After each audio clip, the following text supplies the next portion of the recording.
Hello दोस्तों, अधेश academy पर आपका स्वागत है। दोस्तों, किसी भी ऑर्गेनाइजेशन में जब हम काम करते हैं तो हमें वहाँ पे कुछ कोड ऑफ एथिक्स को फॉलो करना होता है और कुछ कोड ऑफ कंडक्ट को फॉलो करना होता है। वो क्या चीज़ होती हैं? तो दोस्तों, हम डिस्कस करते हैं पहले कोड ऑफ एथिक्स और कोड ऑफ कंडक्ट के बारे में।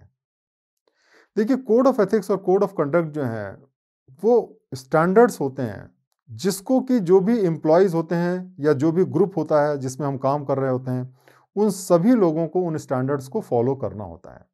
अगर हम उस ऑर्गेनाइजेशन का पार्ट रहना चाहते हैं तो हमें उन कोड ऑफ कंडक्ट और कोड ऑफ एथिक्स को फॉलो करना पड़ेगा। जैसे अगर आप कोई गवर्नमेंट डिपार्टमेंट ज्वाइन करते हैं तो वहाँ आपको कोड ऑफ एथिक्स होते हैं और कोड ऑफ कंडक्ट होते हैं। उन सब को हमें फॉलो करना चाहिए अगर हम चाहते हैं कि हम उस ऑर्गेनाइजेशन में काम करें। ये ऑब्लिगेटरी होता है, इन सारी चीज़ों को हमको फॉलो करना चाहिए। अब इसमें फ़र्क क्या होता है? देखिए, जो कोड ऑफ एथिक्स होते हैं वो उन प्रिंसिपल्स को समझाते हैं जिससे कि हमारा जजमेंट जो है वो इफेक्ट होता है, जबकि कोड ऑफ कंडक्ट जो होते हैं वो गाइडलाइंस होते हैं जिससे हमारा एक्शन इफेक्ट होता है। चलिए अब हम इसको थोड़ा सा विस्तार से समझते हैं। कोड ऑफ एथिक्स देखिए क्या होता है। कोड ऑफ एथिक्स जो है वो कुछ सेट ऑफ प्रिंसिपल्स होते हैं जिससे हमारा जजमेंट जो है वो इफेक्ट होता है। मतलब जब हम कोई चीज़ डिसाइड करते हैं तो हम अगर कोड ऑफ एथिक्स को फॉलो नहीं करेंगे तो हमारा जजमेंट फेयर नहीं होगा। तो ये जो कोड ऑफ एथिक्स है ये किसी भी ऑर्गेनाइजेशन की जो कोर वैल्यूज होते हैं उनको डिफाइन करते हैं। अगर उसको हम ना फॉलो करें तो हमारा जो जजमेंट है वो खराब होगा, और अगर हम उसको फॉलो करें तो हमारे जजमेंट सही होंगे। और कोड ऑफ एथिक्स में बहुत सारी चीज़ें होती हैं, जैसे ईमानदारी है, पॉलिटिकल न्यूट्रलिटी है या इम्पार्शलिटी है। ऐसे बहुत सारी चीज़ें होती हैं जो कि हमें एथिक्स में बताई जाती हैं। Foundational values of civil servants में भी हमने इनको सीखा हुआ है, जो कि ज़रूरी है अगर हम सही डिसीजन लेना चाहते हैं। अब देखिए इसका क्या मतलब है। अगर आप मान लिया ईमानदार नहीं हैं तो आप सही डिसीजन नहीं लेंगे। क्यों? क्योंकि जो आदमी आपको पैसे देगा उसके फेवर में डिसीजन लेंगे। तो टेक्निकली आप सही डिसीजन तब भी ले सकते हैं, लेकिन हकीकत में क्या होता है कि अगर आपने ऑनेस्टी नहीं फॉलो की, करप्शन फॉलो किया, तो आप जो आदमी आपको बेनिफिट देगा उसके फेवर में डिसीजन लेंगे, और इस तरीके से आपका जजमेंट इसमें इफेक्ट होता है। अब हम बात करते हैं कोड ऑफ कंडक्ट की।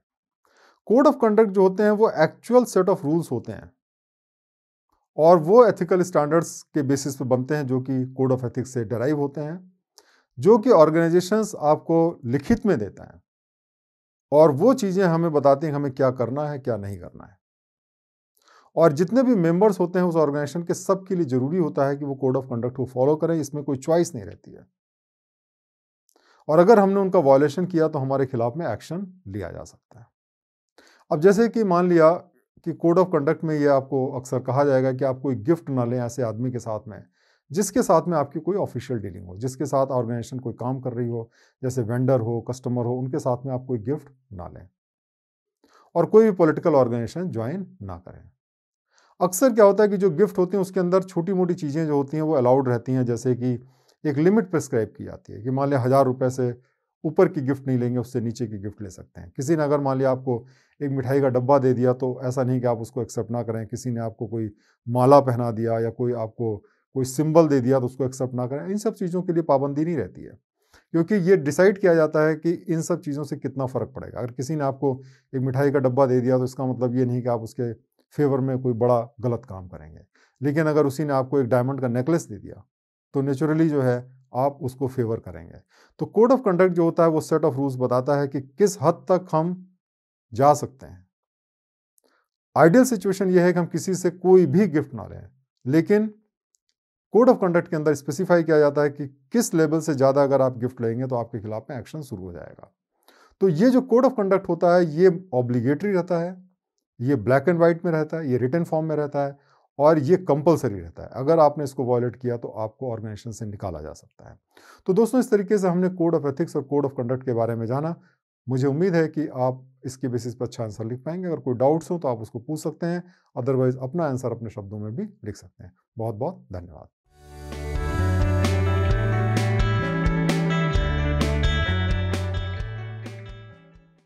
हेलो दोस्तों, अवधेश एकेडमी पर आपका स्वागत है। दोस्तों, आज हम जानेंगे जो सिविल सर्वेंट्स होते हैं उनके ऊपर कौन कौन से कंडक्ट रूल्स एप्लीकेबल होते हैं। देखिए, जो सिविल सर्वेंट होता है वो गवर्नमेंट का फेस होता है। सरकार को हम पहचानते हैं सिविल सर्वेंट से, बिकॉज उन लोगों के साथ ही हम डील करते हैं और इसलिए उनको एक बिहेवियर मेंटेन करना पड़ता है, एक कंडक्ट मेंटेन करना पड़ता है, चाहे वो ऑफिस में हो या कभी भी किसी भी पब्लिक प्लेस पे हो। तो एक बिहेवियर उनसे एक्सपेक्टेड रहता है और इसीलिए उनके लिए कंडक्ट रूल्स बनाए गए हैं जिसको कि फॉलो करना उनके लिए बहुत ज़रूरी है। तो सबसे पहले हम जानते हैं कि जो कंडक्ट रूल्स हैं कहाँ से आते हैं। ये जो सिविल सर्विसेज कंडक्ट रूल्स हैं, एक तो सेंट्रल गवर्नमेंट एम्प्लॉयज़ के लिए हैं जो कि central civil services conduct rules 1964 है। ये सारे सेंट्रल गवर्नमेंट एम्प्लॉयज़ के लिए एप्लीकेबल होते हैं except all India services, railways या जो पब्लिक सेक्टर कॉरपोरेशंस हैं या जो ऑटोनोमस बॉडीज़ हैं जैसे IITs, उनके ऊपर एप्लीकेबल नहीं होते हैं। उनके लिए सेपरेट कंडक्ट रूल्स हैं जिसमें ऑलमोस्ट सिमिलर प्रोविजंस हैं, बस थोड़े बहुत वेरिएशंस हो सकते हैं। दूसरे जो कंडक्ट रूल्स हैं वो all India services conduct rules हैं 1968 के, और ये जो कंडक्ट रूल्स हैं ऑल इंडिया सर्विसेज जो कि 3 हैं इंडिया में, IAS, IPS और IFS, इंडियन फॉरेस्ट सर्विस, इनके ऊपर एप्लीकेबल होते हैं। और तीसरे जो कंडक्ट रूल है वो हैं रेलवे सर्विसेज कंडक्ट रूल्स 1966 जो कि रेलवे एम्प्लॉयज़ के लिए एप्लीकेबल होते हैं। लेकिन ये जो कंडक्ट रूल्स हैं उसके जो ब्रॉड प्रोविजंस हैं वो करीब करीब सेम है, इसमें कोई बहुत ज़्यादा फर्क नहीं है। इसलिए अगर आपने एक कंडक्ट रूल को समझ लिया तो बाकी कंडक्ट रूल भी उसी प्रिंसिपल्स पे चलते हैं। तो सबसे पहले हम जानते हैं कि ये जो कंडक्ट रूल बनाने की जो अथॉरिटी है वो गवर्नमेंट को कहाँ से मिली। हमारा जो आर्टिकल 309 है कॉन्स्टिट्यूशन का, उसके अंदर गवर्नमेंट को एम्पावर किया गया है कि वो जो गवर्नमेंट एम्प्लॉयज़ हैं उनके रिक्रूटमेंट और कंडीशंस ऑफ सर्विसेज जो है उसके बारे में रूल्स बना सकती है, चाहे वो सेंट्रल गवर्नमेंट में काम करते हों चाहे वो स्टेट गवर्नमेंट में काम करते हों। उसके अंदर ये प्रोविज़न बनाया गया है कि subjected to the provisions of the constitution, acts and appropriate legislation, government can regulate the recruitment conditions of services of the persons appointed. तो गवर्नमेंट को इसमें पावर दी गई है कि गवर्नमेंट रेगुलेट कर सकती है रिक्रूटमेंट और कंडीशंस ऑफ सर्विसेज, और उसके अंदर जो है चाहे सेंट्रल गवर्नमेंट के एम्प्लॉयज़ हों चाहे स्टेट गवर्नमेंट के एम्प्लॉयज़ हों, उन सबको कंडक्ट रूल बनाया जा सकता है जो कि उनकी कंडीशन ऑफ सर्विस के मुताबिक होगा और वो उनके रिक्रूटमेंट प्रोसेस का पार्ट होगा। तो अगर आप उन कंडक्ट रूल्स को नहीं मानना चाहते हैं तो आप सर्विस ज्वाइन नहीं कर सकते, क्योंकि सर्विस जब आप ज्वाइन करते हैं तो आपको ये एक्सेप्ट करना पड़ता है कि इस कंडक्ट रूल्स को फॉलो हम करेंगे। तो सबसे पहले हम जानते हैं जो जनरल कंडक्ट रूल्स हैं जो कि रूल 3 के अंदर प्रोवाइडेड हैं।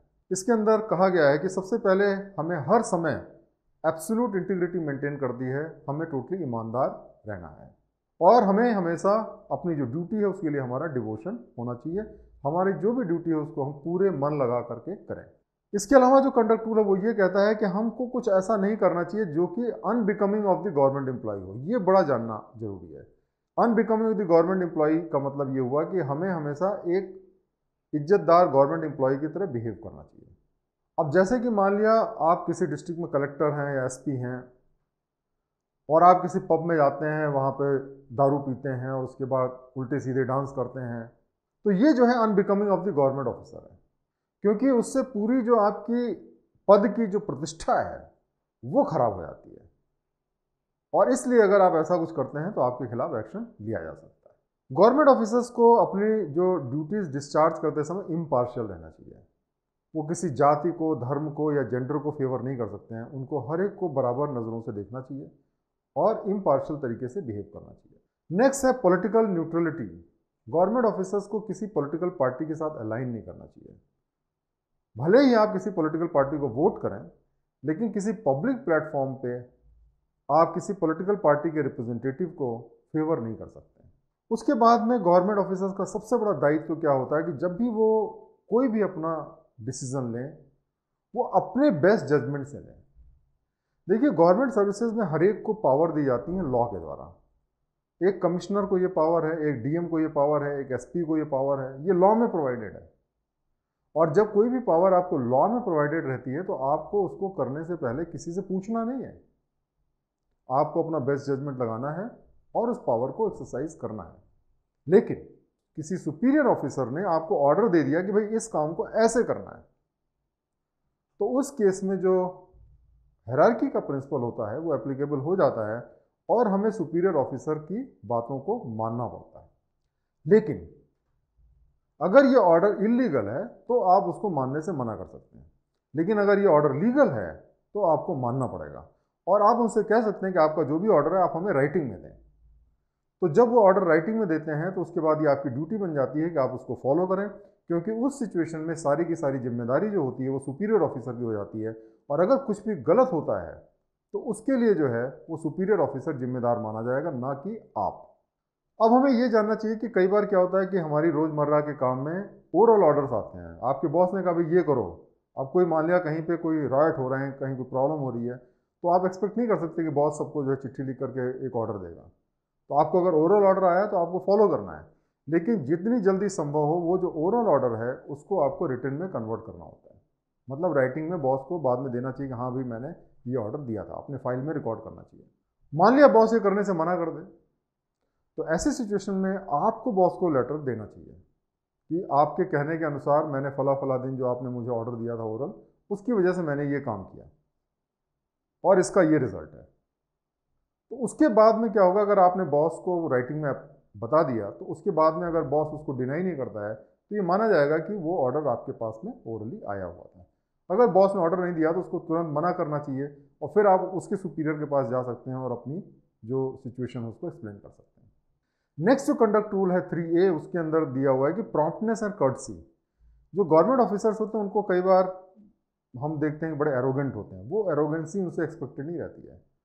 जो लॉ के अंदर जो प्रोविज़न है, जो कंडक्ट रूल ये कहते हैं कि आपको कर्टियस रहना चाहिए, पोलाइट रहना चाहिए आम जनता के लिए, और जनता के जो नुमाइंदे हैं, जो MPs, MLAs, ब्लॉक प्रमुख, जो भी जनता के नुमाइंदे हैं, सबके सामने आपको पोलाइट होना चाहिए और कर्टियस होना चाहिए। उसी तरीके से आपको कोई भी काम जो है वो जानबूझकर डिले नहीं करना चाहिए, और अपने जो वर्क प्लेस है जहाँ पे आप काम करते हैं वहाँ पे एक डिसेंसी मेंटेन करके रखने की जरूरत है। आपने देखा होगा कि कुछ दिनों पहले एक वीडियो वायरल हुआ था जिसमें कुछ गवर्नमेंट एम्प्लॉयज़ जो हैं वो एक गाने पे अपने ऑफिस में डांस कर रहे थे। तो गवर्नमेंट इस मामले को बहुत सीरियसली लिया और उन ऑफिसर्स को सस्पेंड किया गया। तो सवाल उठता है कौन से प्रोविजंस लगाए गए? तो ये प्रोविजंस थे वहाँ पे कि आपने अपने वर्क प्लेस पे डेकोरम मेंटेन नहीं किया। उसी तरीके से आपकी जिम्मेदारी है कि अगर RTI एक्ट में कोई इन्फॉर्मेशन मंगाई जाती है तो आप उसको प्रोवाइड करें। ये भी कंडक्ट रूल के अंदर प्रोवाइड किया हुआ है। नेक्स्ट कंडक्ट रूल ये कहता है कि आपको हमेशा जो गवर्नमेंट की पॉलिसीज़ हैं और रूल्स हैं उसके अकॉर्डेंस में काम करना है। देखिए, एक व्यक्तिगत तौर पे हो सकता है कि मैं बहुत सारे जो रूल्स हैं, प्रोसीजर्स हैं, उससे मैं एग्री नहीं करूँ, लेकिन जब आप सरकार में रहते हैं तो उन रूल्स और प्रोसीजर को फॉलो करना आपकी जिम्मेदारी है और आपको उसको फॉलो करना है, चाहे आप एग्री करें चाहे ना करें। तो ये भी कंडक्ट रूल के अंदर प्रोवाइडेड है। उसके अलावा कंडक्ट रूल में ये दिया हुआ है कि आप किसी भी औरत को उसका कोई सेक्सुअल हैरेसमेंट या अब्यूज़ नहीं करेंगे वर्क प्लेस पे। तो ये भी कंडक्ट रूल के अंदर प्रोहिबिटेड है। जो गवर्नमेंट ऑफिसर्स होते हैं कई बार ऐसी पोजीशंस में रहते हैं कि बहुत सारी कंपनीज होती हैं, बहुत सारे फर्म्स होते हैं, उनके ऊपर डिपेंडेंट रहते हैं। कई बार उनको कोई ग्रांट की ज़रूरत होती है, कई बार वो इस तरीके के काम करते हैं जिसमें गवर्नमेंट ऑफिसर्स के थ्रू कुछ इन्फोर्समेंट होना होता है, कई बार टैक्स मैटर के चक्कर में वो गवर्नमेंट ऑफिसर्स पर डिपेंडेंट रहते हैं। तो ऐसे कंपनीज में अगर कोई गवर्नमेंट ऑफिसर फ़ोन कर दे कि भाई मेरा एक भाई है, चाचा है, उसको नौकरी दे दो, तो वो बेचारे को कोई ऑप्शन नहीं रहेगा कि वो उसको नौकरी ना दें।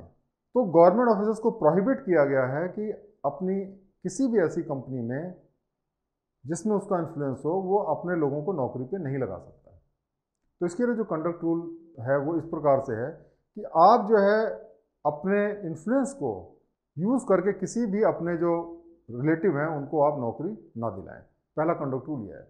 दूसरा कंडक्ट रूल है कि अगर मान लिया कि आपका कोई फैमिली मेम्बर है जो कि अपने मेरिट से या किसी भी और कारण से उसको नौकरी मिली है उस कंपनी में जिसके ऊपर आपका इन्फ्लुएंस है, तो आपकी जिम्मेदारी है कि आप गवर्नमेंट को इन्फॉर्म करें, अपने सुपीरियर ऑफिसर को इन्फॉर्म करें कि हाँ भाई मेरे बेटे ने इस कंपनी में नौकरी पाई है जो कि मेरे अंडर में आती है।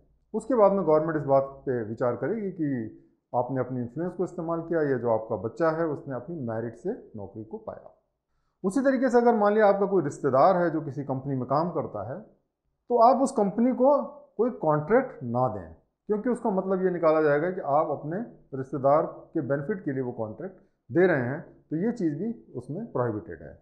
तो ऐसे सिचुएशन में अगर आप हैं तो बेहतर ये रहेगा कि जो डिसीजन है अपने सुपीरियर को दे दें या किसी दूसरे ऑफिसर को इस तरीके का ऑर्डर पास करने के लिए कहें, ताकि आपके ऊपर कोई इल्ज़ाम ये ना लग सके कि आपने किसी को कॉन्ट्रैक्ट दिया है जिसमें कि आपका कोई रिश्तेदार काम करता है। गवर्नमेंट ऑफिसर्स को पॉलिटिक्स में या इलेक्शंस में पार्टिसिपेट करने की पूरी तरीके से मनाही है। ये जो नेक्स्ट कंडक्ट रूल है उसके अंदर कहा गया है कि जब तक आप सरकारी नौकरी में तब तक आप किसी भी पॉलिटिकल पार्टी को ज्वाइन नहीं कर सकते या किसी भी पॉलिटिकल एक्टिविटी में आप पार्टिसिपेट नहीं कर सकते।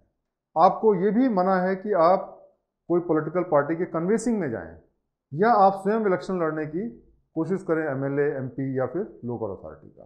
तो जो भी गवर्नमेंट ऑफिसर है उसको किसी पॉलिटिकल एक्टिविटी में पार्टिसिपेट नहीं करना चाहिए।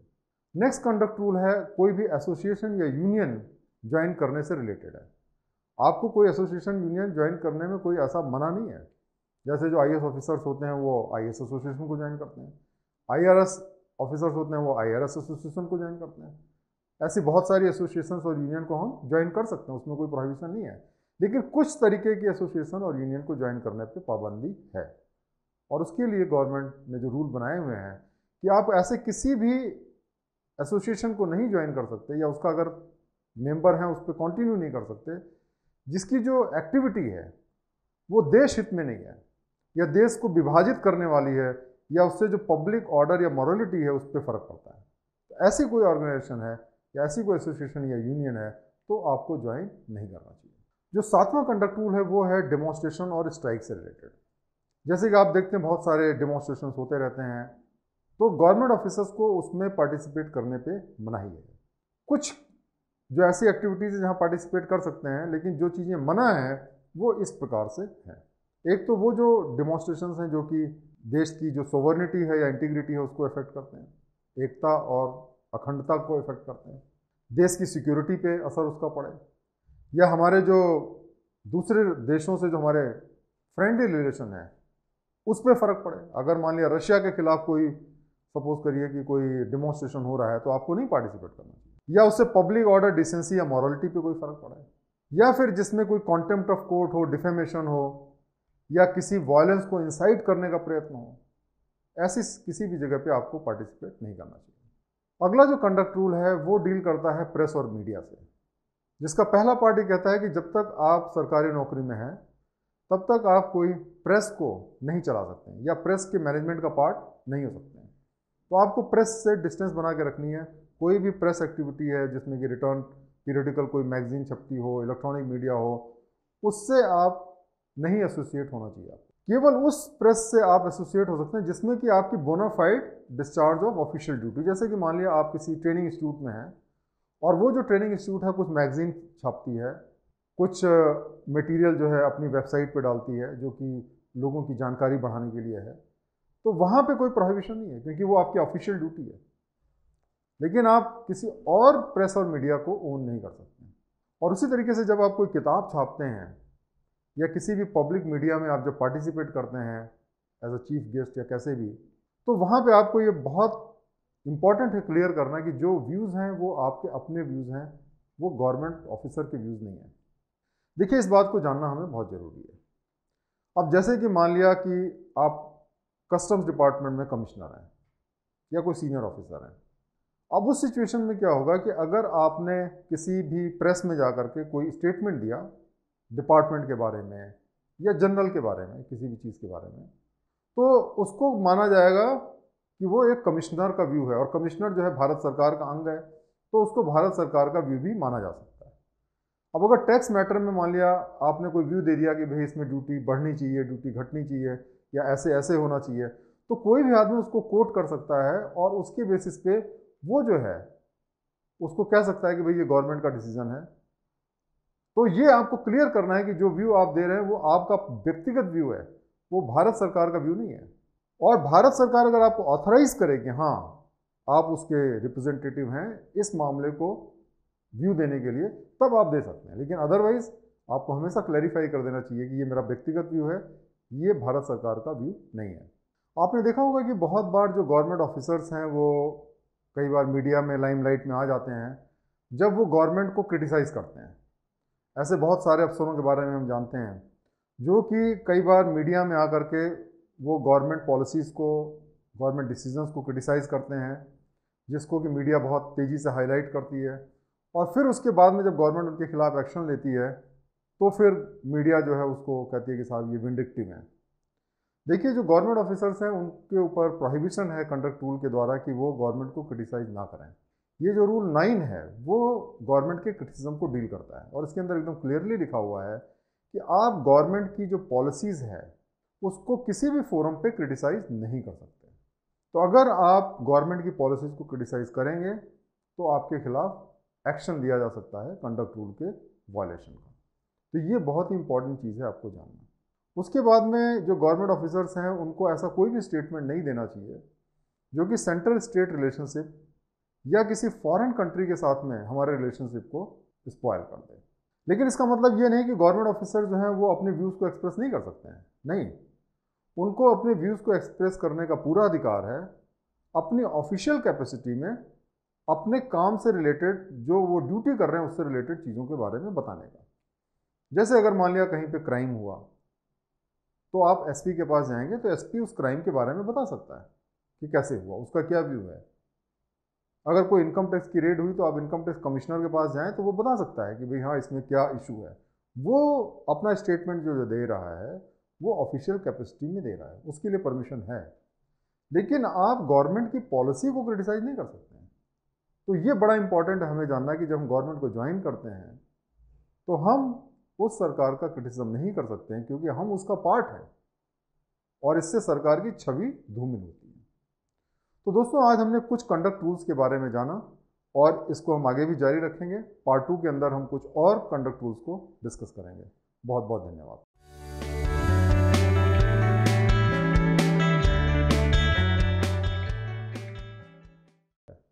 दोस्तों, हम कंडक्ट रूल्स के चैप्टर पे हैं और आज हम इसका सेकंड पार्ट शुरू करने जा रहे हैं। कुछ कंडक्ट रूल्स हमने पार्ट 1 में सीखे और बाकी जो कंडक्ट रूल हैं वो हम आज सीखेंगे। तो जो रूल 10 है कंडक्ट रूल का, वो ये कहता है कि हम किसी भी कमेटी के सामने एविडेंस हम नहीं दे सकते हैं जब तक कि सरकार उसकी सैंक्शन नहीं देती है। देखिए, जो गवर्नमेंट ऑफिसर्स होते हैं वो बहुत सारे काम करते हैं और उनका जो काम होता है वो बहुत सारे ऐसे डायरेक्शंस पे बेस रहता है जो पब्लिक डोमेन में आने की ज़रूरत नहीं होती या दूसरी एजेंसीज को बताने की ज़रूरत नहीं होती है। उसमें बड़ी सारी कॉन्फिडेंशियलिटी रहती हैं, बहुत सारी चीज़ें होती हैं जो छुपाने की ज़रूरत रहती है। तो इस वजह से गवर्नमेंट ये चाहती है कि जब आपको किसी कमेटी के सामने प्रस्तुत होना पड़े तो गवर्नमेंट को पता होना चाहिए कि भाई इसके सामने हमें भेजना है कि नहीं भेजना है, और इसलिए गवर्नमेंट के सैंक्शन की ज़रूरत होती है अगर आप किसी कमेटी के सामने कोई एविडेंस देना चाहते हैं। लेकिन कुछ कंडीशंस में आपको परमिशन की ज़रूरत नहीं होती है। जैसे कि अगर आपको ऐसी कमेटी जो कि गवर्नमेंट ने स्वयं अपॉइंट की है या पार्लियामेंट ने अपॉइंट की है या किसी स्टेट लेजिस्लेचर ने अपॉइंट की हुई है तो उसके सामने एविडेंस देने के लिए परमिशन की या सैंक्शन की ज़रूरत नहीं है। दूसरी, अगर कोई जुडिशियल इंक्वायरी चल रही है तो उसमें भी आपको गवर्नमेंट परमिशन की ज़रूरत नहीं पड़ती है। और इसी तरीके से अगर कोई डिपार्टमेंटल इंक्वायरी है और उसमें आपको सबूत के तौर पे बुलाया जाता है, एविडेंस देने के लिए बुलाया जाता है, तो उसके लिए भी आपको गवर्नमेंट की परमिशन की ज़रूरत नहीं होती है। इसके अलावा अगर किसी कमेटी के सामने जाना है तो आपको गवर्नमेंट की परमिशन की ज़रूरत पड़ेगी। रूल 11 ये कहता है कि जो अनऑथराइज कम्युनिकेशन हमारा इंफॉर्मेशन का नहीं होना चाहिए। देखिए, हम लोग जब किसी भी सरकारी महकमे में रहते हैं तो हमारे पास बहुत सारी इन्फॉर्मेशन होती है, व्यक्तियों के बारे में इन्फॉर्मेशन होती है, दूसरी डिपार्टमेंट के बारे में इन्फॉर्मेशन होती है, और वो जो ऐसी इन्फॉर्मेशन होती है जो कि हमें अनऑथराइज लोगों को, जिनको ये जानने का अधिकार नहीं है, उनको रिवील नहीं करना चाहिए, उनको नहीं दिखाना चाहिए। और इसीलिए जो कंडक्ट रूल में ये कहा गया है कि कोई भी जो ऑफिशियल डॉक्यूमेंट है उसको हमें किसी भी ऐसे व्यक्ति को डायरेक्टली या इनडायरेक्टली किसी भी तरीके से उसको हमें नहीं दिखाना चाहिए जब तक कि वो व्यक्ति जिसको हम दिखा रहे हैं वो उसके लिए ऑथराइज ना हो। 12वां जो रूल है वो सब्सक्रिप्शन पे बेस्ड है। देखिए, क्या होता है, मान लिया आप एक अच्छी पोजीशन पे हैं, आप कहीं कलेक्टर हैं, एसपी हैं, कमिश्नर हैं। अब उस सिचुएशन में क्या हुआ कि मान लिया आपका कोई एक दोस्त है, उसको फंड की ज़रूरत है, चाहे वो एनजीओ चला रहा हो, चाहे वो कोई प्राइवेट बिजनेस कर रहा हो, और उसके लिए उसको फंड की ज़रूरत है। अब आप इस पोजीशन में हैं कि आप अगर किसी को कह देंगे कि भाई इसको इतना पैसा दे दो, तो वो मना नहीं कर सकता है। तो इस वजह से आप अपनी पावर का मिसयूज़ करके किसी दूसरे व्यक्ति को फ़ायदा पहुंचा सकते हैं, और इसीलिए गवर्नमेंट ने ये रूल बनाया हुआ है गवर्नमेंट ने कहा हुआ है कि किसी भी व्यक्ति के फंड रेजिंग में अगर उसको सब्सक्रिप्शन चाहिए, उसके एवज में आप अपनी पोजीशन को इस्तेमाल नहीं कर सकते हैं और आप ऐसी किसी एक्टिविटी के साथ एसोसिएट नहीं हो सकते हैं। आप अगर ऐसी कोई एक्टिविटी है जिसमें आपको लगता है कि देश का हित है, समाज का हित है, तो आप सरकार को अप्लाई करिए और अगर सरकार आपको परमिशन देती है तब आप ऐसी एक्टिविटी के साथ में एसोसिएट हो सकते हैं। बिना सरकारी परमिशन के आप इसमें एक्टिविटी में नहीं आपको जाना चाहिए। अब हम एक बहुत ही इंपॉर्टेंट रूल के बारे में चर्चा करने जा रहे हैं, जो रूल 13 है, गिफ्ट से रिलेटेड है। देखिए, जो सरकारी अफसर होता है उसको सबसे पहले जो लोग होते हैं उसको करप्ट करने के लिए गिफ्ट का इस्तेमाल करते हैं। जैसे आपने गाड़ी भेज दी, होटल में रहने का इंतजाम कर दिया, दशहरा, दिवाली, होली, नए साल में आपने उसको बड़ी इंपॉर्टेंट कोई गिफ्ट दे दी, आपने पता चला उसको एक ज्वेलरी दे दी या कोई महंगा सा गिफ्ट दे दिया, तो ये जो है करप्शन के दायरे में नहीं आता है, क्योंकि हो सकता है कि उसने कोई आपका काम ही नहीं किया हो या किसी काम से उसको आप कनेक्ट नहीं कर सकते। लेकिन अगर आपने किसी का गिफ्ट स्वीकार कर लिया, महंगा सा गिफ्ट स्वीकार कर लिया, तो आप कहीं ना कहीं, एक ह्यूमन नेचर होता है कि आप उसको रिपे करने की कोशिश करेंगे और उससे क्या होगा कि वो करप्शन को जन्म देगा।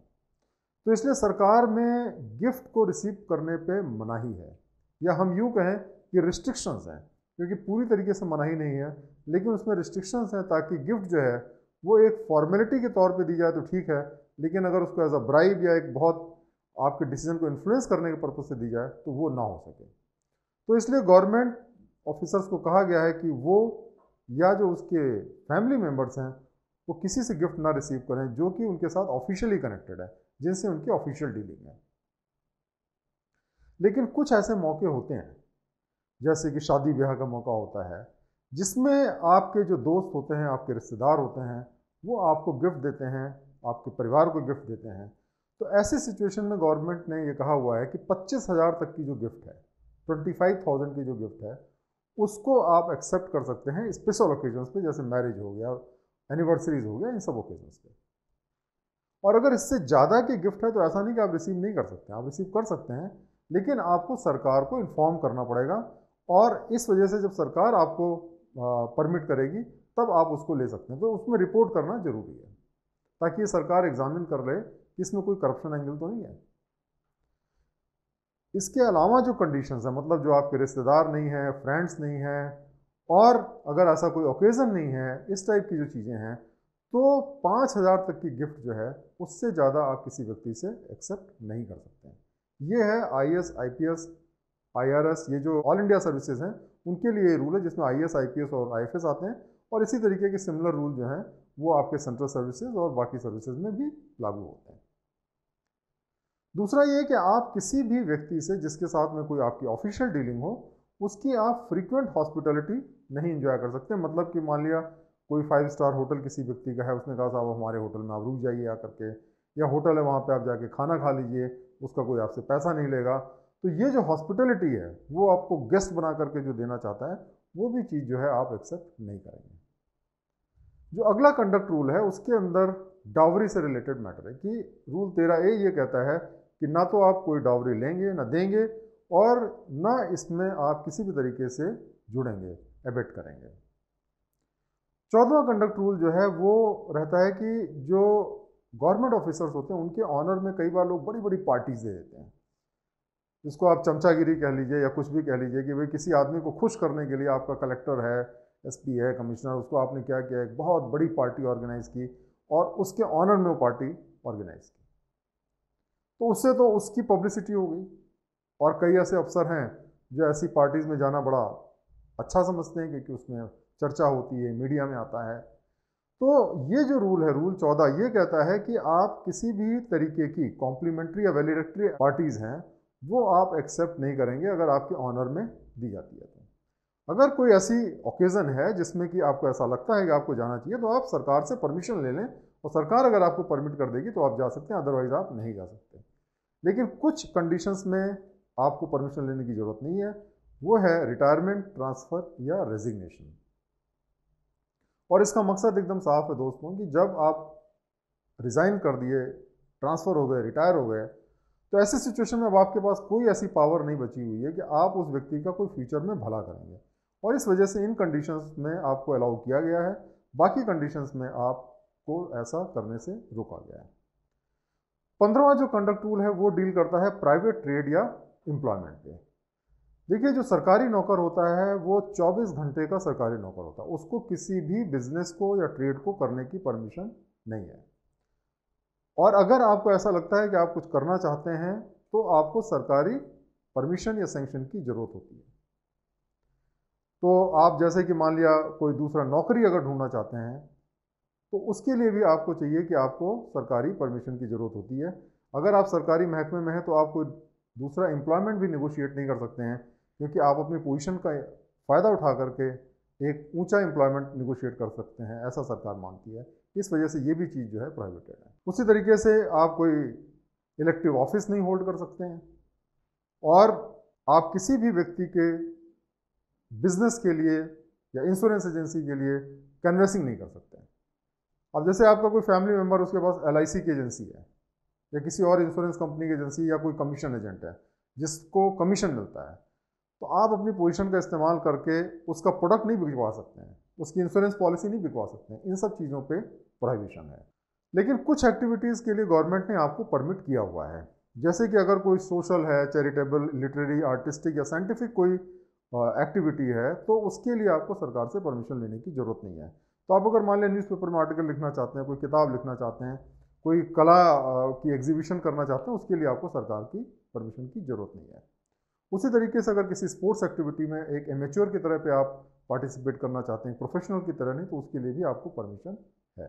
और उसी तरीके से अगर कोई ऐसी एजेंसी है, NGO है, जो लिटरेरी, साइंटिफिक या चैरिटेबल नेचर की है, तो उसके रजिस्ट्रेशन से लेकर के प्रमोशन या मैनेजमेंट में भी आपको पार्टिसिपेट करने की परमिशन है।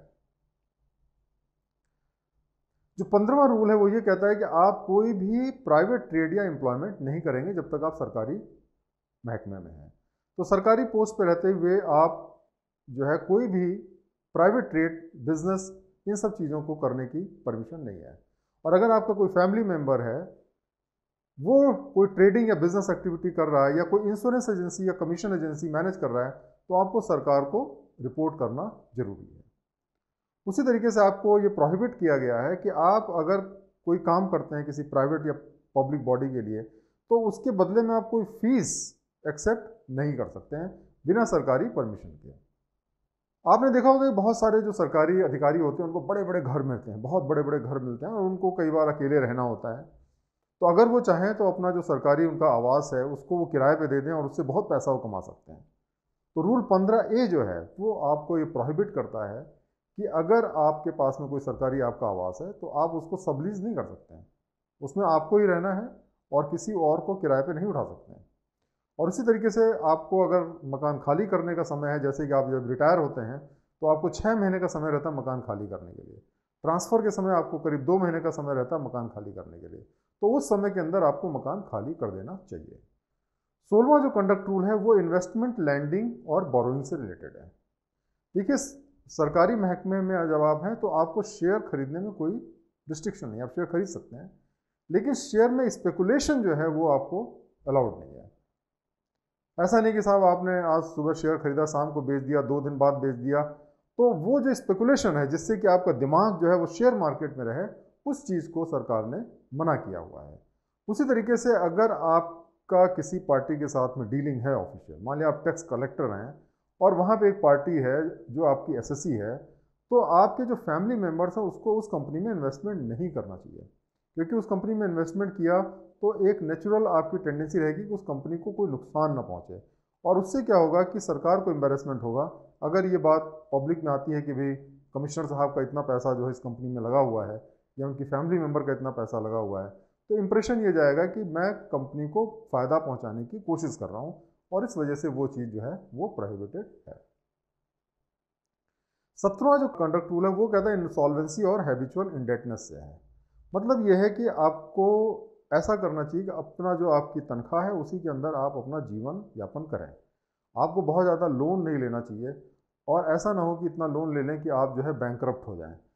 और आपको इस तरीके की लाइफ स्टाइल मेंटेन करनी चाहिए कि जो कि आप अपने खर्चे अपनी सैलरीज में चला सकें या अपने जो मीन्स है उसमें आप रह सकें। तो ये एक कंडक्ट रूल में आता है कि आप बहुत ज़्यादा लोन आपको नहीं लेना चाहिए। और अगर मान लिया आपके ऊपर कोई रिकवरी प्रोसीडिंग्स है कोर्ट से या बैंक्रप्सी प्रोसीडिंग चल रही है, इंसॉल्वेंसी प्रोसीडिंग चल रही है, तो आपको सरकार को रिपोर्ट करने की ज़रूरत है। 18वां रूल दोस्तों बहुत इंपॉर्टेंट है और ये है मूवेबल और इमूवेबल प्रॉपर्टी से रिलेटेड। सरकार के अंदर अगर आप रहते हुए अगर आपने मान लिया कोई ज़मीन जायदाद खरीदी, तो उसके लिए आपको सरकार को रिपोर्ट करना ज़रूरी है कि मैंने ये प्रॉपर्टी खरीदी, या अगर आपने उन चीज़ों को बेचा तब भी आपको रिपोर्ट करना ज़रूरी है। उसी तरीके से जो मूवेबल प्रॉपर्टी, जैसे आपने टीवी लिया, फ्रिज लिया या ऐसी कोई चीज़ ली जिसकी वैल्यू जो है एक पर्टिकुलर जो स्पेसिफाइड अमाउंट है उससे ज़्यादा है अगर, तो उस सिचुएशन में आपको सरकार को रिपोर्ट करने की ज़रूरत है। छोटी छोटी चीज़ों को रिपोर्ट करने की ज़रूरत नहीं होती है। इसी तरीके से जब आप नौकरी ज्वाइन करते हैं तो आपके पास में क्या प्रॉपर्टी है, मूवेबल और इमूवेबल, ये दोनों जो प्रॉपर्टी है, चल और अचल, ये आपको घोषित करनी होती है। और अब जब आप ज्वाइन करेंगे तो एक फॉर्म होगा जिसके अंदर आपको भरना होगा कि आपके पास में क्या क्या प्रॉपर्टीज़ हैं। इसके अलावा हर साल आपको एनुअल प्रॉपर्टी रिटर्न फाइल करना होता है, जिसमें आपकी जो ज़मीन जायदाद है उसका जिक्र रहता है कि आपके पास कितनी ज़मीन जायदाद है, कौन सी ज़मीन आपने खरीदी, कौन सी बेची, ये सारी चीज़ें जो है आपको डिक्लेयर करना जरूरी रहता है। अगला जो कंडक्ट रूल है उसके तहत अगर मान लिया कि गवर्नमेंट ने कोई आपके साथ में ऑफिशियल कोई एक्शन चल रहा है आपके उसमें, तो आप प्रेस के सामने नहीं जाएंगे या कोर्ट आप नहीं चले जाएंगे बिना सरकारी परमिशन के। तो आपको सरकार से परमिशन लेने की ज़रूरत है, और अगर सरकार ने परमिशन आपको 3 महीने के अंदर नहीं दी तो ये माना जाएगा कि वो परमिशन दे दी गई है, फिर आप जो चाहें वो करने के लिए फ्री हैं। 20वां जो कंडक्ट रूल है वो ये कहता है कि आपको किसी भी नॉन ऑफिशियल को या किसी पॉलिटिशियन को जो है अपने फ़ायदे के लिए कैनवैसिंग करना परमिटेड नहीं है। जैसे कि आप किसी नेता को पकड़ करके या नेता को यूज़ करके अपनी ट्रांसफ़र पोस्टिंग नहीं करा सकते हैं। ये चीज़ जो है इस कंडक्ट रूल के तहत प्रोहिबिटेड है पूरी तरीके से। या मान लें किसी इंडस्ट्रियलिस्ट को आपने यूज़ किया या किसी ऐसे इन्फ्लुएंसर आदमी को इस्तेमाल किया ताकि आप अपना कोई सरकारी महकमे में अच्छी पोस्टिंग पा सकें, तो वो चीज़ें परमिटेड नहीं है। 21वां कंडक्ट रूल जो है वो ये कहता है कि आप जो है वो किसी भी शादीशुदा व्यक्ति के साथ में आप शादी नहीं कर सकते हैं, मैरिड आदमी के साथ दोबारा मैरिज नहीं कर सकते हैं अनलेस ये चीज़ आपके पर्सनल लॉ में परमिटेड हो। और अगर आप किसी फॉरेनर के साथ में शादी करते हैं तो आपको सरकार को बताना जरूरी है। जो 22वां कंडक्ट रूल है वो आपसे ये कहता है कि आपको जो शराब है वो नहीं कंज्यूम करनी है, या कोई ड्रिंक या फिर ड्रग्स नहीं कंज्यूम करने हैं जो कि कानूनी दायरे में नहीं आते हैं या गैर कानूनी है।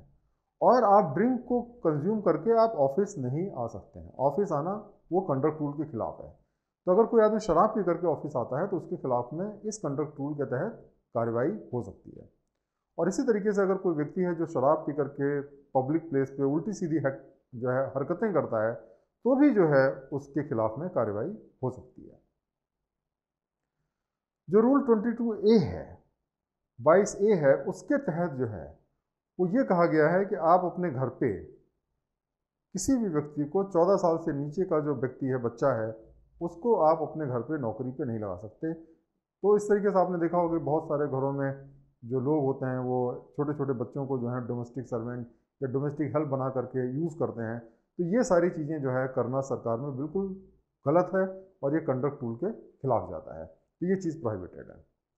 तो इस तरीके से दोस्तों हमने कंडक्ट रूल्स के बारे में जाना कि एक जो सरकारी अफसर होता है उसको एक तरीके का कंडक्ट मेंटेन करना ज़रूरी है पर्सनल लाइफ में, प्रोफेशनल लाइफ में, क्योंकि जो सरकार का जो मुलाजिम होता है वो सरकार की इमेज को रिफ्लेक्ट करता है।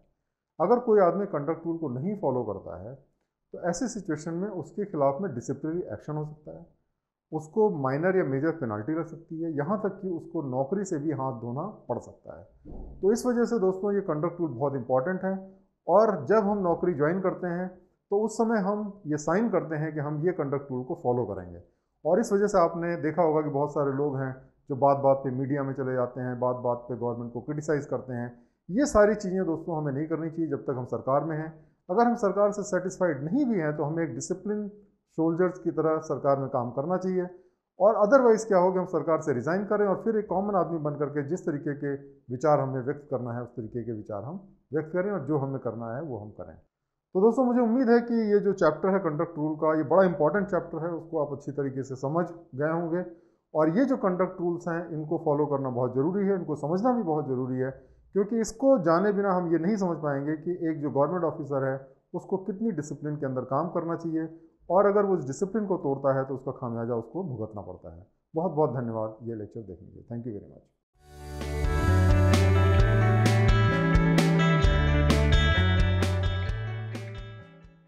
दोस्तों जैसा कि हम जानते हैं कि हमारे देश में जो सिविल सर्वेंट्स होते हैं उनको इस देश का स्टील फ्रेम कहा जाता है। जैसे कोई बिल्डिंग बनती है तो उसके अंदर एक स्टील की स्ट्रक्चर बनती है जिस पे वो बिल्डिंग टिकी होती है, उसी तरीके से हमारे देश में जो सिविल सर्वेंट्स हैं उनके ऊपर इस पूरे देश की गवर्नेंस की जिम्मेदारी रहती है। देखिए जो पॉलिटिशियंस होते हैं वो भले ही बहुत ज़्यादा लाइमलाइट में रहें, लेकिन ये भी सही है पॉलिटिशियंस आते हैं और चले जाते हैं, लेकिन जो ब्यूरोक्रेट्स होते हैं वो बहुत लंबे समय तक सर्विस करते हैं और वो एक कॉन्टीन्यूटी प्रोवाइड करते हैं, चाहे पॉलिटिशियंस आएँ या पॉलिटिशियंस जाएँ। दूसरी इंपॉर्टेंट चीज़ दोस्तों ये जानने की होती है कि हमारे देश में जो पॉलिटिशियंस का रोल है और हमारे देश में जो ब्यूरोक्रेट्स का रोल है वो बड़ा वेल डिफाइंड है। जैसे जो पावर्स डिस्ट्रिक्ट मजिस्ट्रेट या सुप्रिटेंडेंट ऑफ पुलिस या कमिश्नर ऑफ इनकम टैक्स, ये जो पावर्स हैं वो एक्ट के द्वारा उनको दी गई हैं और वो पावर केवल वही एक्सरसाइज कर सकते हैं, कोई भी मिनिस्टर एक्सरसाइज नहीं कर सकता है। तो इस तरीके से जो मिनिस्टर्स की पावर है वो मिनिस्टर्स एक्सरसाइज कर सकते हैं और जो ब्यूरोक्रेट्स की पावर है वो ब्यूरोक्रेट्स एक्सरसाइज कर सकते हैं। एक दूसरे की पावर वो एक्सरसाइज नहीं कर सकते हैं, लेकिन इन दोनों का एक साथ मिलकर के काम करना बहुत ज़रूरी होता है, क्योंकि जब ये दोनों एक साथ मिलकर काम करेंगे तभी इस देश का विकास होगा। और इसलिए जब हम एथिकल कोड्स की बात करते हैं, एथिकल कंडक्ट की बात करते हैं, तो हमें दोनों की बात करनी चाहिए, क्योंकि जो सिविल सर्वेंट्स हैं और जो नेता लोग हैं, मिनिस्टर्स हैं, उनको दोनों को जो है वो नैतिक होने की ज़रूरत है और नैतिक मूल्यों को पालन करने की ज़रूरत है, तभी इस देश का विकास हो सकता है। तो दोस्तों जो सेकंड एडमिनिस्ट्रेटिव रिफॉर्म कमीशन थी उसने बहुत सारे रिकमेंडेशन दिए कि कैसे जो है हम एथिक्स को जो है वो सिविल सर्वेंट्स और मिनिस्टर्स के बीच में ला सकते हैं, और उसके बेसिस पे गवर्नमेंट ने एक ड्राफ्ट पब्लिक सर्विस बिल 2007 में बनाया था जिसके अंदर बहुत सारे एथिकल कोड्स पब्लिक सर्वेंट्स के लिए प्रोवाइड किए गए हैं। तो आज हम उसकी चर्चा करेंगे। सबसे पहले हम जानते हैं कि जो सार की रिकमेंडेशन थी वो सिविल सर्वेंट्स के लिए या पब्लिक सर्वेंट्स के लिए क्या क्या थी। तो पहली उनकी जो रिकमेंडेशन ये थी कि जो सिविल सर्वेंट्स हैं उनका जो एलिगेंस है, जो उनकी जो लॉयल्टी है, वो होनी चाहिए कॉन्स्टिट्यूशन के साथ में, लॉ के साथ में, डेमोक्रेसी या प्रजातंत्र के साथ में, देश के साथ में, देश की एकता और अखंडता के साथ में, और देश की सुरक्षा के साथ में। तो अगर कोई भी ऐसा काम उनको करने को कहा जाए, किसी से भी कहा जाए, उनको नहीं करना चाहिए जो इनके खिलाफ हो, जो हमारे संविधान के खिलाफ हो। दूसरा, जो सिविल सर्वेंट्स हैं उनको ए पॉलिटिकल मैनर में बिहेव करना चाहिए, मतलब उनको राजनीति से परे होना चाहिए, उनको राजनीति में अपने को इन्वॉल्व नहीं करना चाहिए, किसी राजनीतिक पार्टी के साथ उनका अलायंस नहीं होना चाहिए। सिविल सर्वेंट्स को एक गुड गवर्नेंस प्रोवाइड करने में माध्यम की तरह काम करना चाहिए, क्योंकि सिविल सर्वेंट्स जो होते हैं वो सबसे ब्रिलियंट लोग होते हैं और सबसे मुश्किल से उनको सेलेक्ट किया जाता है और बड़े एक लंबे प्रोसेस से सेलेक्ट किया जाता है, और उनकी जो जिम्मेदारी है कि वो आम जनता को अच्छी जो है सरकार मुहैया कराएं। उनसे ये एक्सपेक्ट किया जाता है सिविल सर्विसेज से कि वो ऑब्जेक्टिवली एक्ट करेंगे, मतलब कि कोई सब्जेक्टिविटी नहीं होगी, उनके कोई बायसेस नहीं होंगे, इम्पार्शियल रहेंगे, ऑनेस्ट रहेंगे, इक्विटेबल रहेंगे, डिलीजेंट रहेंगे और सबके साथ में बराबर का व्यवहार करेंगे, न्याय करेंगे। सिविल सर्वेंट्स के साथ में उनको एक्सपेक्टेड है, उनको करना चाहिए, ईमानदारी के साथ काम करना चाहिए और उनको अपने काम में कर्टियस रहना चाहिए और ट्रांसपेरेंट तरीके से उनको काम करना चाहिए। इसी तरीके से सार्क ने यह भी रिकमेंड किया कि जो सिविल सर्वेंट्स हैं वो क्वालिटी सर्विस प्रोवाइड करें और गवर्नमेंट सर्विसेज के हाई स्टैंडर्ड्स को वो सेट करें। उनको अपने डिसीजंस के लिए अकाउंटेबल होना चाहिए, उनको ये नहीं समझना चाहिए कि साहब हमने जो कर दिया उस पर कोई हमारा सवाल नहीं कर सकता। अगर कोई इस पर सवाल करता है तो उसका जवाब उनको देना चाहिए और उसकी रिस्पॉन्सिबिलिटी भी उनको लेने की ज़रूरत है। इसके अलावा सिविल सर्वेंट्स को हाई से हाई एथिकल स्टैंडर्ड को कायम करने की ज़रूरत है। इसके अलावा सार्क ने यह भी कहा कि जो सिविल सर्वेंट्स हैं उनको ये इंश्योर करना चाहिए कि चाहे एम्प्लॉयमेंट का ताल्लुक हो, जब किसी को नौकरी के लिए सेलेक्ट करना हो या किसी को प्रमोट करना हो या किसी को ट्रांसफ़र करके कोई जगह पे पोस्ट करना हो, इन सारे मामलों में मेरिट ही अकेला क्राइटेरिया होना चाहिए। सिविल सर्वेंट से ये भी एक्सपेक्टेड रहता है कि वो किसी को भी कास्ट के बेसिस पे, कम्युनिटी के बेसिस पे, रिलीजन के बेसिस पे, जेंडर के बेसिस पे या क्लास के बेसिस पे कोई भी डिस्क्रिमिनेशन नहीं करेंगे और सबको बराबर की तरह से ट्रीट करेंगे। सिविल सर्वेंट्स को जो है वो जो गरीब हमारे देश का तबका है, जो अंडर प्रिविलेज और वीकर सेक्शन है, उसका जो है इंटरेस्ट इंश्योर करना चाहिए। सिविल सर्वेंट्स को ये इंश्योर करना चाहिए कि जो पैसा स्पेंड करते हैं, जनता का पैसा होता है, और उसको बहुत ही ध्यान से और बहुत ही इकोनॉमिकल तरीके से और बहुत ही अच्छे तरीके से स्पेंड किया जाए, ताकि कम से कम पैसे में ज़्यादा से ज़्यादा रिजल्ट आ सके। सिविल सर्वेंट्स को ये इंश्योर करना चाहिए कि जो उनका वर्क प्लेस है, जहाँ पे वो काम करते हैं, उसमें किसी तरीके का डिस्क्रिमिनेशन ना हो। सिविल सर्वेंट्स को चाहिए कि जो वर्क प्लेस हो वहाँ पे इफेक्टिव कम्युनिकेशन हो, एक दूसरे के साथ में आसानी से सब बातचीत कर सकें, एक कंसल्टेटिव प्रोसेस हो, कोई भी काम हो तो आपस में डिस्कस किया जाए, सारे प्रॉज एंड कॉन्स को स्टडी किया जाए और एक कॉपरेशन के स्पिरिट के साथ में वो सब लोग काम करें। देखिए, ये बहुत ज़्यादा ज़रूरी है, क्योंकि सिविल सर्वेंट जो हैं वो मिलिट्री की तरह काम नहीं कर सकते हैं। वहाँ पे उस तरीके की स्ट्रिक्ट डिसिप्लिन नहीं हो सकती है, क्योंकि उनको जनता को डील करना होता है और जनता की प्रॉब्लम्स कॉम्प्लेक्स रहती हैं, और कॉम्प्लेक्स प्रॉब्लम को सुलझाने के लिए ये ज़रूरी है कि आपस में वार्तालाप हो, ताकि बेस्ट से बेस्ट सोल्यूशन जो है वो प्रोवाइड किया जा सके। इसी तरह सिविल सर्वेंट्स की ये जिम्मेदारी होती है कि जितने भी सोसाइटी के मेंबर्स हैं, हर एक मेंबर को जो है वो मौका मिले कि वो पब्लिक सर्विस के लिए अप्लाई कर सके। उसमें ये नहीं हो कि कुछ लोगों को ही मौका मिले, सबको मौका ना मिले। तो जैसे कि सार्क ने रूल्स बनाए या कोड ऑफ कंडक्ट बनाए सिविल सर्वेंट्स के लिए, वैसे ही उन्होंने कोड ऑफ एथिक्स और कोड ऑफ कंडक्ट बनाए मिनिस्टर्स के लिए। चलिए अब हम इसकी चर्चा करते हैं। सबसे पहली बात यह है कि मिनिस्टर्स को हाईएस्ट एथिकल स्टैंडर्ड इस्टेब्लिश करना चाहिए। देखिए, जो सिविल सर्वेंट हमारे देश में होते हैं वो बैकग्राउंड में रहते हैं, वो नॉर्मली मीडिया में नहीं आते हैं, जबकि पब्लिक फेस जो होता है गवर्नमेंट का वो होता है पॉलिटिशियन। तो पॉलिटिशियंस जो होते हैं और जो मिनिस्टर्स होते हैं उनको सब जानते हैं, और इसलिए अगर वो कोई गलत काम करेंगे तो उसका अंजाम ज़्यादा बुरा होता है। इसीलिए जो मिनिस्टर्स होते हैं उनसे एक्सपेक्टेड रहता है कि वो हाईएस्ट स्टैंडर्ड जो है वो एथिक्स का मेंटेन करें। इसी तरीके से उनकी कलेक्टिव रिस्पॉन्सिबिलिटी होगी, ये भी वो मेंटेन करें। देखिए, जब भी कोई गवर्नमेंट डिसीजन लेती है, भले ही वो प्राइम मिनिस्टर का डिसीजन हो या चीफ मिनिस्टर का डिसीजन हो, ये कैबिनेट का डिसीजन होता है और उसके लिए सारे लोग ज्वाइंटली रिस्पॉन्सिबल रहते हैं, और इस वजह से मिनिस्टर्स को जो भी गवर्नमेंट के डिसीजन है उसकी ज्वाइंट रिस्पॉन्सिबिलिटी लेनी चाहिए। मिनिस्टर्स जो होते हैं उनको पार्लियामेंट के लिए अकाउंटेबल होना चाहिए, और जो भी वो डिसीजंस लेते हैं या जो उनके डिपार्टमेंट जो डिसीजंस लेते हैं उन सब के लिए जो है उनको पार्लियामेंट के लिए अकाउंटेबल होना चाहिए। मिनिस्टर्स को इंश्योर करना चाहिए कि वो जो पब्लिक ड्यूटी करते हैं और जो उनके प्राइवेट इंटरेस्ट होते हैं उसके बीच में कोई भी कॉन्फ्लिक्ट ना हो।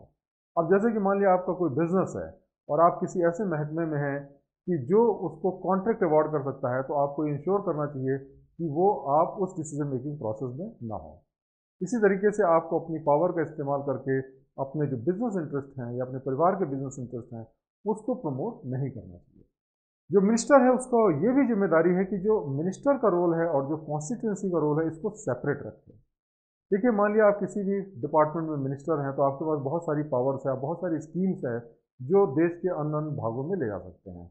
अब अगर आप उसका मिसयूज़ करके क्या करें कि सारी स्कीम, ज़्यादा से ज़्यादा स्कीम अपनी कॉन्स्टिट्यूंसी में ले आएँ जिससे आपको बहुत अच्छे वोट मिल सकें, तो वो उचित नहीं है। इसलिए आपको इन दोनों के बीच में डिवीज़न करना चाहिए कि आप अपने मिनिस्टर की पोजीशन जो है वो कॉन्स्टिट्यूंसी में ना इस्तेमाल करें। मिनिस्टर्स को ये भी चाहिए कि जो गवर्नमेंट रिसोर्सेज हैं उसको पार्टी के लिए या पॉलिटिकल पर्पज से ना इस्तेमाल करें। अब आप कहीं पर कंपेनिंग करने के लिए जा रहे हैं, उसके लिए आपने सरकारी हेलीकॉप्टर इस्तेमाल किया, सरकारी जहाज़ इस्तेमाल किया, सरकारी मशीनरी इस्तेमाल की, ये चीज़ जो है ये उचित नहीं है।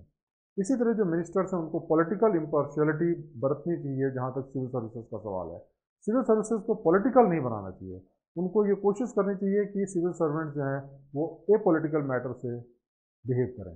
हर पॉलिटिकल पार्टी चाहे पावर में हो चाहे वो अपोजिशन में हो, सबको बराबर सम्मान दें और बराबर तरीके से उनका वो काम करें। मिनिस्टर्स जो हैं उनको ये भी चाहिए कि जो पब्लिक मनी है उसको बहुत ही ध्यान से खर्चा करें और उसमें जितनी इकोनॉमी हो सकती है उतनी इकोनॉमी बरतें। पब्लिक सर्वेंट जो होते हैं, जो मिनिस्टर्स होते हैं, उनकी ये जिम्मेदारी है कि वो गुड गवर्नेंस जो है वो प्रोवाइड करें। गवर्नमेंट का काम ज़्यादा से ज़्यादा अच्छा हो, ज़्यादा से ज़्यादा एफिशिएंट हो, इस मामले में वो मदद करें सिविल सर्वेंट्स की और मिल करके वो काम करें।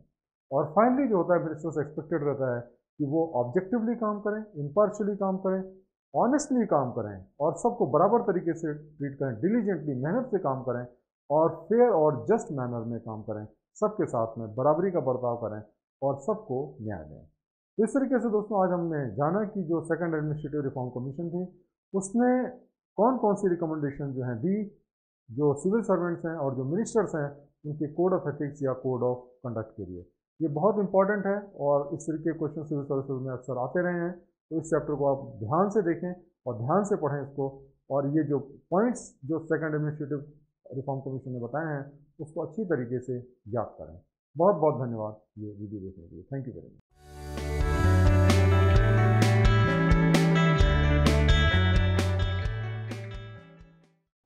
दोस्तों हमने पहले सीखा कि जो सिविल सर्वेंट्स होते हैं उनके ऊपर कौन से कोड ऑफ कंडक्ट अप्लाई होते हैं। हमने कंडक्ट रूल्स के बारे में स्टडी किया। आज हम जानेंगे कि जो हमारे मिनिस्टर्स होते हैं, जो मंत्री होते हैं राज्य स्तर पे या केंद्र स्तर पे, उनके ऊपर कौन से कोड ऑफ कंडक्ट लागू होते हैं। तो सबसे पहले हमारे लिए जानना ये जरूरी है कि जो सेकंड एडमिनिस्ट्रेटिव रिफॉर्म कमीशन थी उसने मिनिस्टर्स के लिए कुछ कोड ऑफ एथिक्स प्रिस्क्राइब किए और कुछ कोड ऑफ कंडक्ट बनाने के लिए रिकमेंडेशन दिए। उसके बाद में जो मिनिस्ट्री ऑफ होम अफेयर्स है गवर्नमेंट ऑफ इंडिया में, उसने कोड ऑफ कंडक्ट इशू किए जो कि जो सेंट्रल गवर्नमेंट में और राज्य में जो भी मिनिस्टर्स होते हैं उनके ऊपर वो लागू होंगे।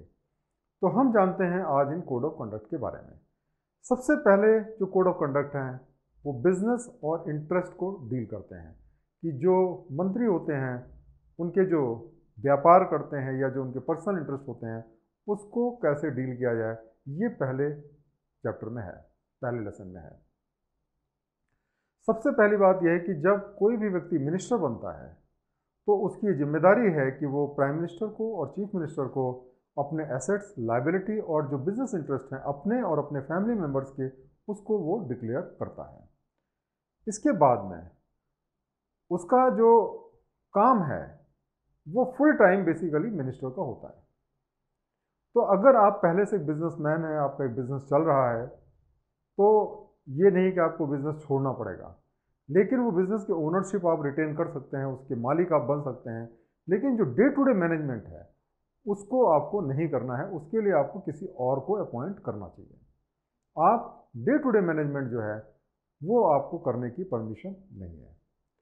दूसरी चीज़ ये है कि जो मिनिस्टर्स हैं उनको जो अपना इंटरेस्ट है ऐसे बिजनेसेस से हटा लेना चाहिए जो कि बिजनेसेस जो हैं वो सरकार को कोई सामान या सर्विसेज की सप्लाई करते हैं, या वो अपने बिजनेस के लिए सरकारी लाइसेंस, परमिट, कोटा या लीज पे डिपेंडेंट हो।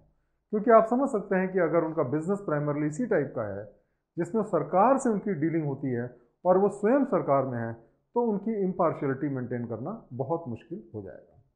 इसी तरीके से गवर्नमेंट ने कुछ डूज एंड डोंट्स बनाए हैं, कुछ चीज़ें प्रेस्क्राइब की हैं, कुछ चीज़ें प्रोहिबिट की हैं मिनिस्टर्स के लिए। हम उसको जानते हैं।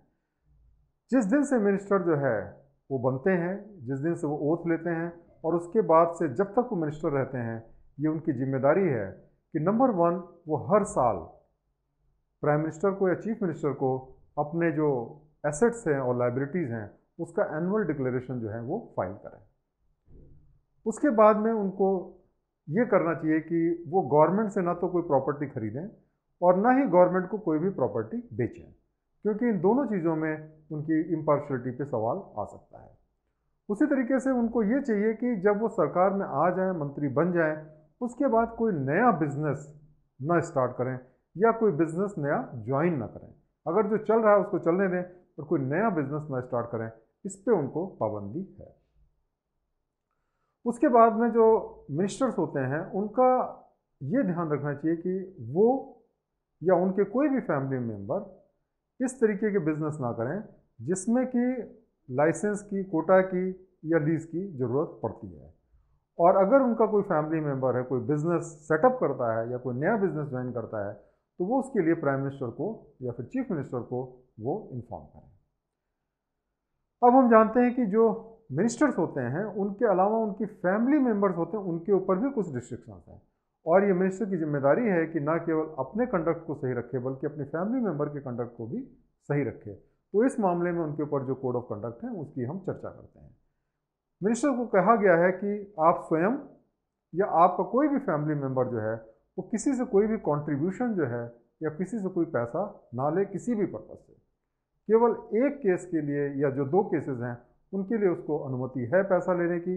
और वो जो पैसा ले सकते हैं वो एक तो ये है कि अगर कोई रजिस्टर्ड सोसाइटी है, कोई चैरिटेबल बॉडी है या कोई इंस्टीट्यूशन है जो सरकारी इंस्टीट्यूशन है जिसको गवर्नमेंट ने रिकॉग्नाइज किया हुआ है, ऐसे इंस्टीट्यूशन के लिए अगर कोई चंदा की बात आती है तो वो उसको ले सकते हैं। या फिर अगर कोई पॉलिटिकल पार्टी है, पॉलिटिकल पार्टी के लिए वो चंदा ले सकते हैं, क्योंकि वो जो मिनिस्टर्स होते हैं किसी पॉलिटिकल पार्टी को बिलोंग करते हैं, और इसलिए अगर पॉलिटिकल पार्टी के लिए कोई चंदा है तो उसको लिया जा सकता है।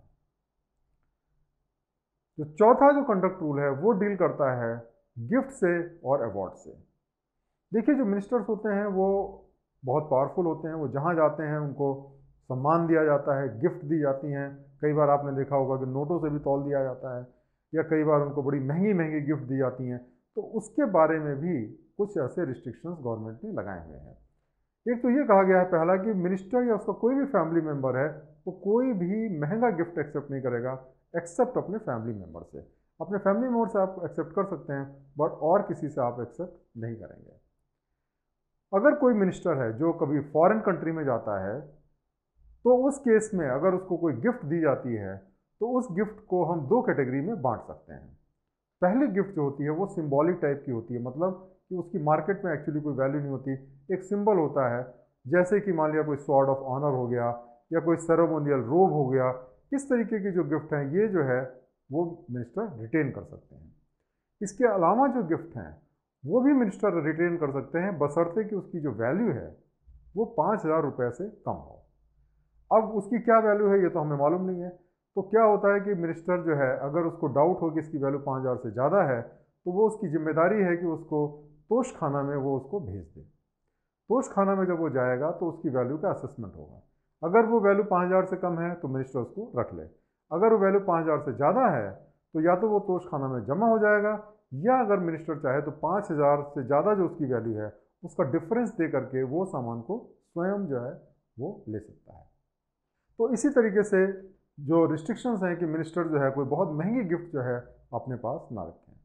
उसी तरीके से मिनिस्टर्स के ऊपर कुछ कंडक्ट रूल्स हैं जो उनके फॉरेन टूर्स पे एप्लीकेबल होते हैं।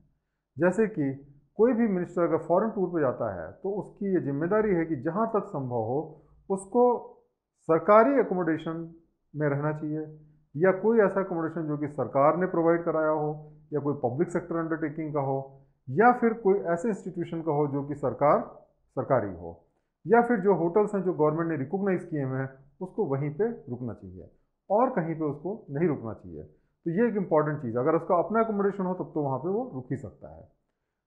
फिर ये भी उसको कहा गया है कि जहाँ तक संभव हो उसको जो है कोई बहुत लेविश पार्टी या कोई बहुत ही मतलब तड़क भड़क वाली जो पार्टी है उसको अटेंड करने से बचना चाहिए। तो इस तरीके से हमने देखा कि जो मिनिस्टर्स होते हैं उनके ऊपर भी कई सारे कंडक्ट रूल्स होते हैं जो लागू होते हैं।